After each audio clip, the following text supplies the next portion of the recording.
Hello everybody, this is Scott Dudley from SaaS Startup Stories, and today my special guest is Bharat Kanodia, who's based in San Francisco.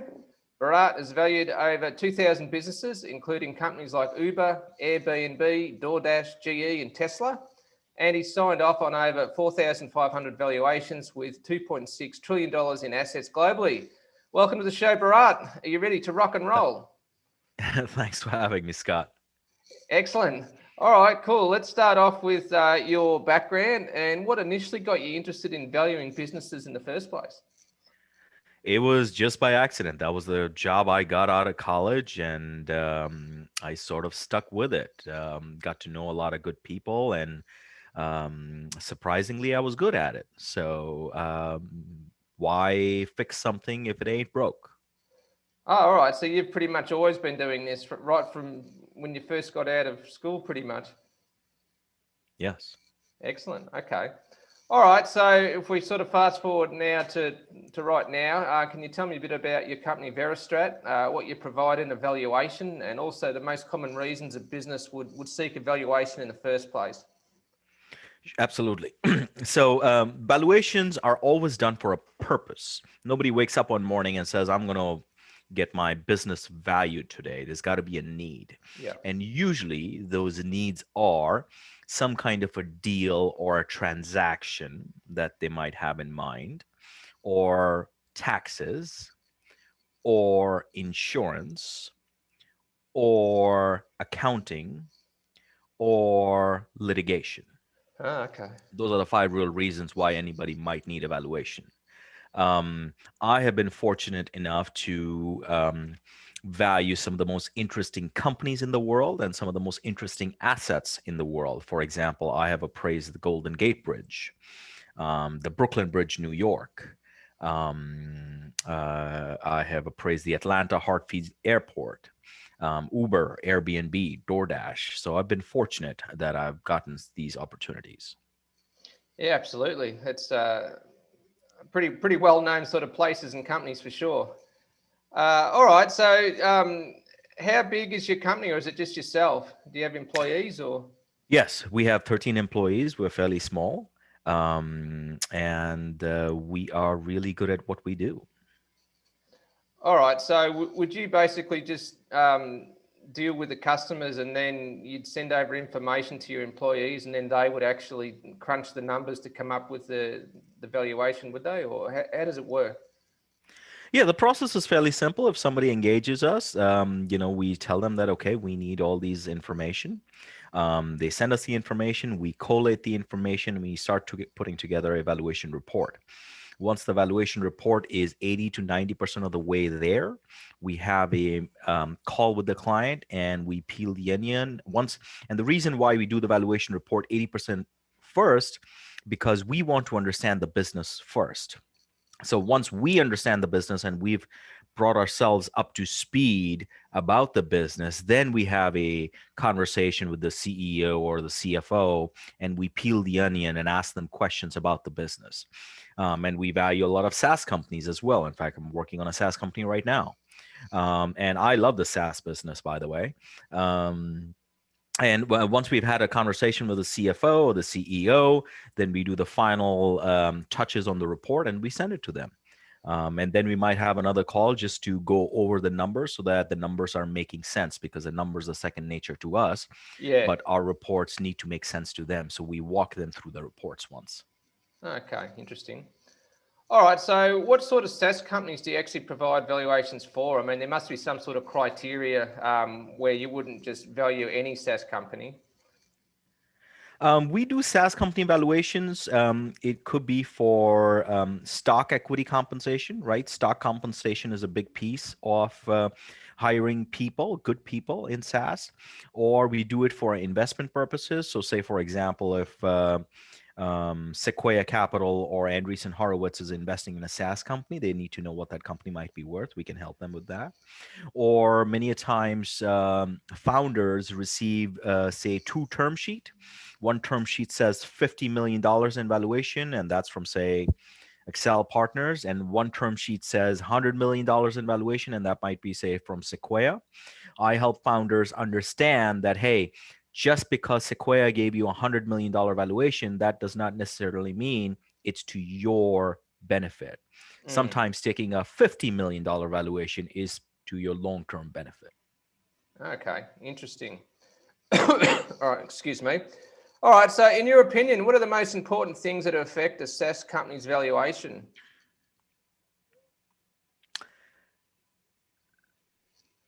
Demand for their services and the business model. As a valuation person, I'm really valuing the business model, and SaaS is a great business model because the clients or the customers pay you on a monthly or a quarterly or an annual basis. It's like annuity, it's a rent payment. And bankers and investors, they love rent payments. So SaaS companies that have the model set up in a way where they're scaling up as the usability or data usage or whatever benchmark they set up, as that scaling, their revenue is also scaling, and it's on a recurring monthly or a quarterly basis. That's a beautiful model. I mean, what's not to like about it? Yeah, exactly. I mean, if a SaaS company's running properly, then it's pretty much printing money, isn't it? Oh, for sure. I mean, there's a reason why Yeah. Salesforce is one of the largest companies in San Francisco. I mean, they have the Salesforce Towers. That towers was built on SaaS money. Yeah, exactly. Yeah. All right. So, in your opinion, at what stage of a business's growth should they start actually considering getting a valuation? A business should get a valuation once a year, Oh, okay. because that way business owners and leadership know that just because they're going to work every day from 8 to 5 does not necessarily mean they've added value. They need to know if they've added value at all or not. For example, when you are playing a game of soccer, why do you keep score? I mean, otherwise everybody can just, hit the goal or not hit the goal, and who cares? Well, you keep score so you know if you've added value or if you won or not. Same way, you get a scorecard or a report card at the end of the semester or at the end of the year when you're in school or college. Yeah. Similarly, all business owners or SaaS founders should be getting a valuation once a year to understand if they've actually increased their business's value, and more importantly, to understand why they have increased or decreased their business's value. Yeah, I guess a valuation from 2 or 3 years ago is not really useful, is it? Because SaaS moves so fast and it would be out of date. So that's why you have to keep doing it at least once a year.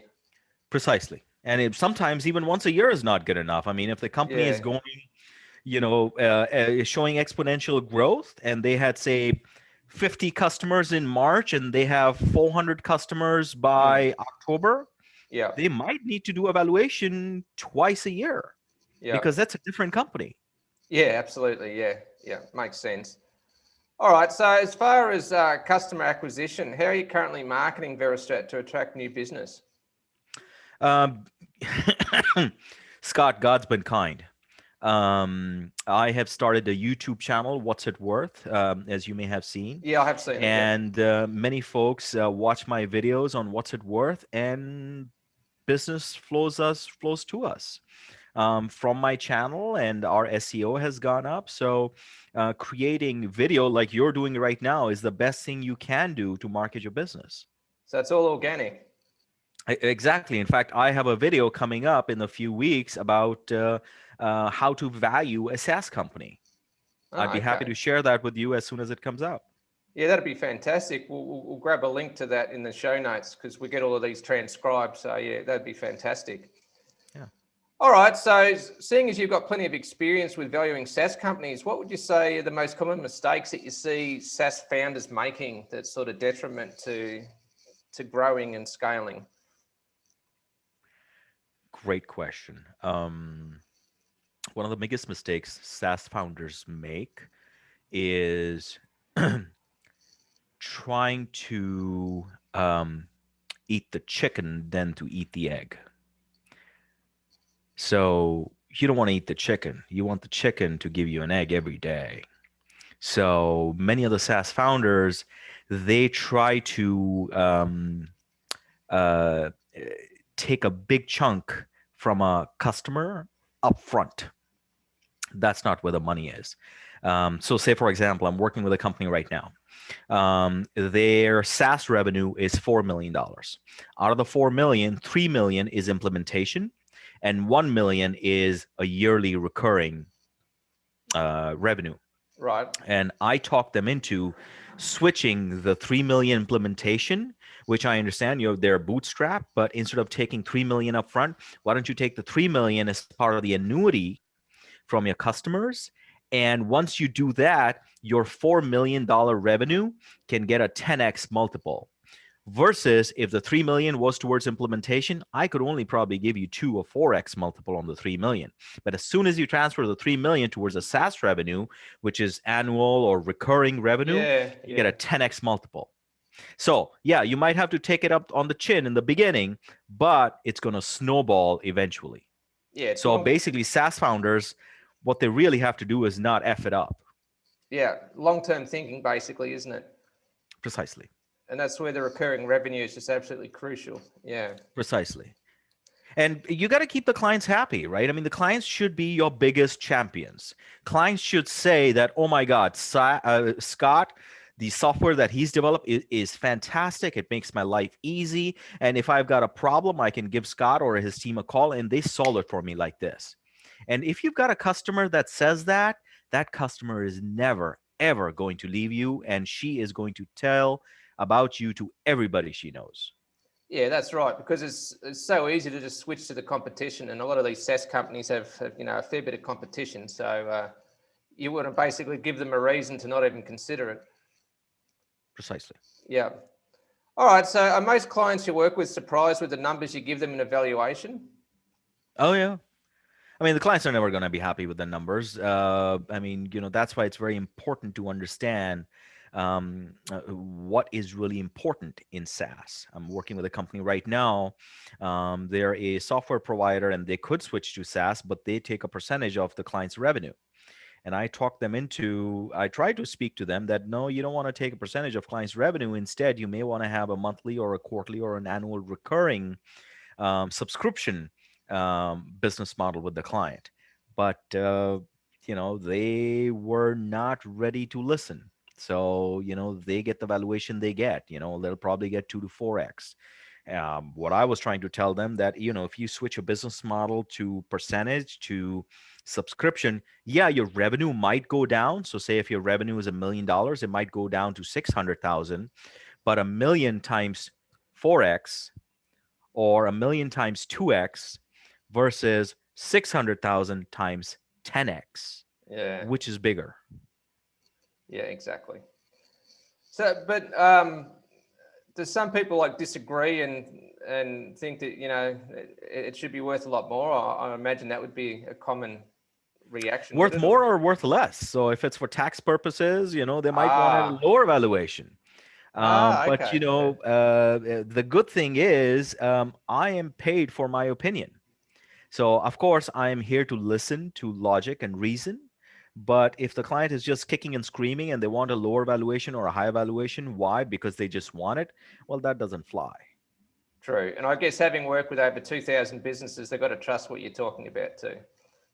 I would like to think so. Yeah, exactly. All right. So what are the biggest challenges you face while running a valuation business? The biggest challenge I face is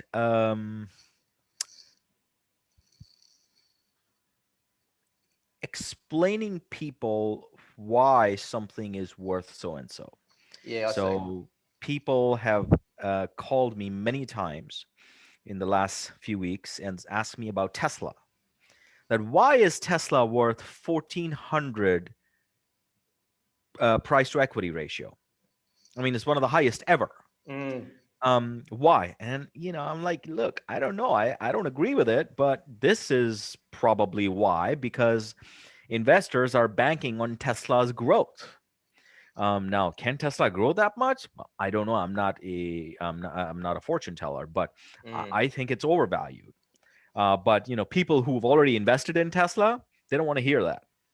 So, many people don't understand that. Look, this is just my thought and my opinion. This is not a gospel. But yeah, if you hire me, that's going to be my opinion on paper. Yeah, okay. Makes sense. All right, so what are you curious about or researching right now regarding business in the future and valuations?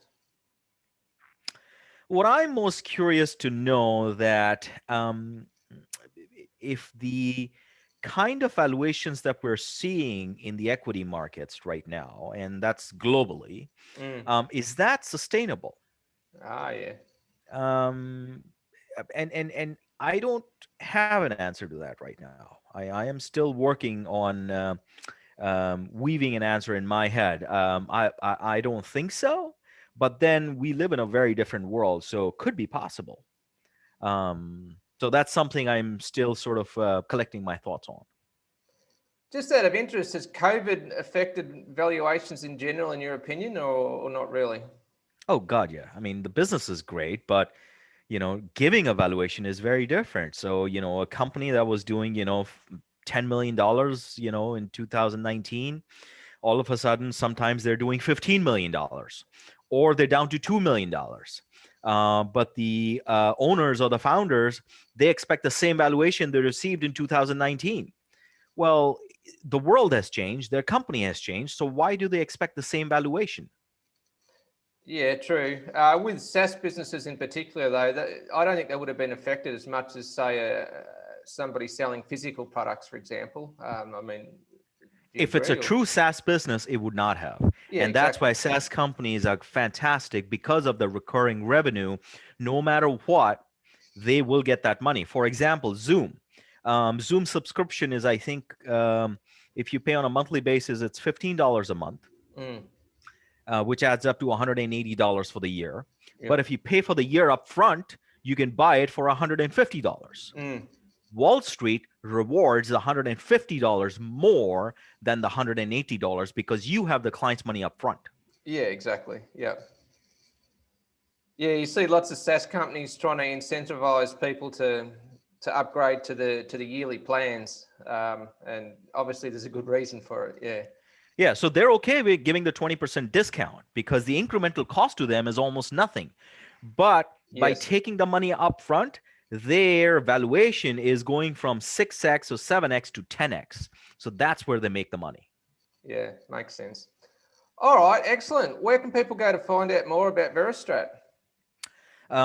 Just Google my name or go to YouTube and put in what's it worth, Bharat, and my name will pop up. And I'm sure Scott can share the link of my YouTube channel as well. Absolutely. All right, excellent. Thanks for being on the show, Bharat. I really appreciate your time. It was great. Thanks for having me, Scott. It was fun. No problem. See you later.